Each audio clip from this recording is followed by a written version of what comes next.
Secure seals. एक secure या trust seal website company पर विश्वास का प्रतीक है। ट्रस्ट सील प्राप्त करने का उद्देश्य ग्राहकों और साइट विजिटर्स को विश्वास दिलाना है और उन्हें आश्वस्त करना है कि वेबसाइट पूरी तरह से अस्तित्व यानी एग्जिस्टेंस में है, वैध यानी लेजिटिमेट एवं सत्यापित यानी वेरीफाइड है और ट्रांजैक्शंस के लिए मेथड्स एवं तरीकों का इस्तेमाल करती है। ट्रस्ट सील विभिन्न रूप में होती है, जिसमें data security seal, business verified seal और प्राइवेसी सील शामिल हैं और विभिन्न कंपनीज द्वारा शुल्क देने पर उपलब्ध होती है। ट्रस्ट सील एक्टिव या पैसिव हो सकती है। अधिकांश सील एक नियत अवधि के लिए रहती है, जिसकी समाप्ति के बाद कंपनी को फिर से सत्यापित किया जाना चाहिए। प्राइस सील को वैलिडेट उस वक्त किया जाता है जब कंपनी उसे खरीदती है। ट्रस्ट सील के प्रकार। Kinds of trust seals. Privacy seal. एक प्राइवेसी सील एक कंपनी के अच्छे प्राइवेट प्रैक्टिस का अनुमोदन करती है और इंगित करती है कि कंपनी बहुत ऊंचे स्तर की प्राइवेट प्रोटेक्शन मानकों का इस्तेमाल करती है। ये कंपनी को उन प्राइवेट खतरों से भी अवगत कराती है जो कंपनी अपने स्तर पर पहचान नहीं पाती। Business practice seal. ये सील है जो किसी बिजनेस के परिचालन यानी ऑपरेशनल प्रैक्टिस का अनुमोदन करती है, जैसे कंपनी के उत्पाद या सेवाओं के लिए की जाने वाली गुणवत्ता प्रणालियां यानी क्वालिटी प्रैक्टिसेस। ये विशेष रूप से ऑनलाइन खुदरा विक्रेताओं यानी ऑनलाइन रिटेलर्स में काफी पॉपुलर है। व्यापार पहचान सील। Business identity seal. एक बिजनेस आइडेंटिटी यानी व्यावसायिक पहचान सील, जिसे एक वेरीफाइड एग्जिस्टेंस यानी सत्यापित अस्तित्व सील भी कहा जाता है। ये वह है जो वैधानिक विवरण यानी स्टैट्यूटरी डिटेल्स, संपर्क विवरण यानी कॉन्टैक्ट डिटेल्स, प्रबंधन विवरण यानी मैनेजमेंट डिटेल्स आदि कई मापदंडों की पुष्टि करके कंपनी के कानूनी, भौतिक और वास्तविक अस्तित्व का सत्यापन करती है। इसे लेने वाली कंपनीज की साख बढ़ती है और ये संभावित ग्राहकों का विश्वास बढ़ाने में भी कारगर सिद्ध होती है। एक सत्यापित ट्रस्ट सील यानी वेरीफाइड ट्रस्ट सील देने वाली कंपनी पूरी मेहनत एवं परिश्रम से ही किसी भी बिजनेस को सत्यापित करती है। सुरक्षा सील। Security seals. Security trust seal. Trust seal सत्यापन यानी ट्रस्ट सील वेरिफिकेशन का सबसे लोकप्रिय प्रकार है। इसके दो प्रकार हैं, सर्वर वेरिफिकेशन और site verification. Server verification services hosting server पर दैनिक स्कैन करती है और सुनिश्चित करती है कि नवीनतम पैचेस यानी लेटेस्ट पैचेस को सर्वर पर इंस्टॉल किया गया है और वेरीफाई करती है कि कई सर्वर किसी भी तरह के हमलों में सक्षम हैं या नहीं। वेबसाइट सत्यापन सेवा। वेबसाइट वेरिफिकेशन सर्विसेज जांच करके ये सुनिश्चित करती है कि ग्राहकों को सामान्य परिस्थितियों में सामान्य खतरों यानी cross site scripting, XSS, SQL injection से सुरक्षित किया गया है। आपकी कंपनी का ईमेल निजी नहीं है। Your company's email is not private. यदि आप किसी कंपनी में काम कर रहे हैं तो संभावना है कि आपके ईमेल संदेशों की निगरानी की जा रही है। इसलिए केवल कंपनी उद्देश्यों के लिए ही आपकी कंपनी के ईमेल का उपयोग करें। अगर आपको निजी तौर पर ईमेल करने की आवश्यकता है तो आप अपना निजी ईमेल अकाउंट जीमेल या याहू इत्यादि पर बना सकते हैं। अपने ईमेल हस्ताक्षर का प्रयोग करें। Use a signature with your contact information. आपको अपना ईमेल हस्ताक्षर यानी ईमेल सिग्नेचर का उपयोग करना चाहिए, जिसका इस्तेमाल ईमेल भेजने और जवाब देने के दौरान किया जाता है। आपके ईमेल हस्ताक्षर में आपका नाम, पदनाम, कंपनी का नाम, संपर्क नंबर, ईमेल पता, वेबसाइट आदि का लिंक शामिल हो सकता है। स्पेल चेकर का प्रयोग करें। Use spell checker. अशुद्ध शब्दों यानी मिस स्पेल वर्ड्स का प्रयोग, खराब व्याकरण या बैड ग्रामर या विराम चिन्ह, पंक्चुएशन आप और आपकी कंपनी की छवि को नकारात्मक कर सकते हैं। इसलिए आपको सेटिंग्स में स्पेल चेकर को हमेशा चालू रखना चाहिए और मेल भेजने से पहले मेल को स्पेल चेकर से स्कैन करना सुनिश्चित करना चाहिए।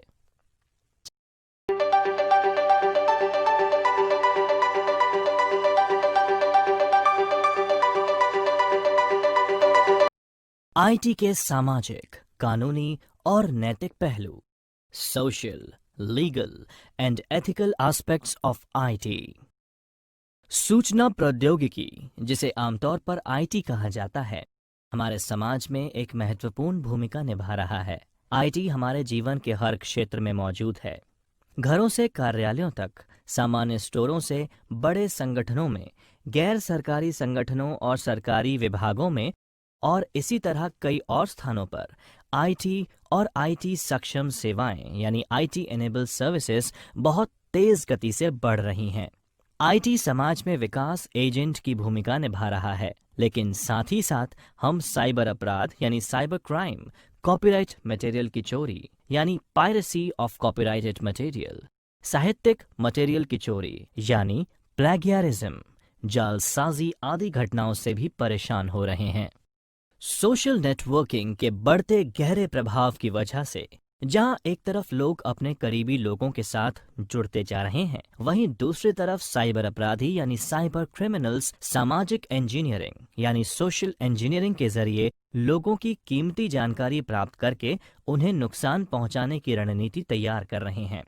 डिजिटल साक्षरता यानी डिजिटल लिटरेसी में वृद्धि के कारण हम साइबर अपराधों में भारी वृद्धि देख रहे हैं। हालांकि सरकार इन स्थितियों से निपटने के लिए अपने कानूनी ढांचे यानी लीगल फ्रेमवर्क में आवश्यक सुधार कर रही है एवं दिशा निर्देश बना रही है। हमारी संस्थाएं, कंपनीज और फर्म आईएसओ यानी इंटरनेशनल ऑर्गेनाइजेशन फॉर स्टैंडर्डाइजेशन की अंतर्राष्ट्रीय आवश्यकताओं और दिशा निर्देशों को पूरा करने के लिए खुद को तैयार कर रही हैं।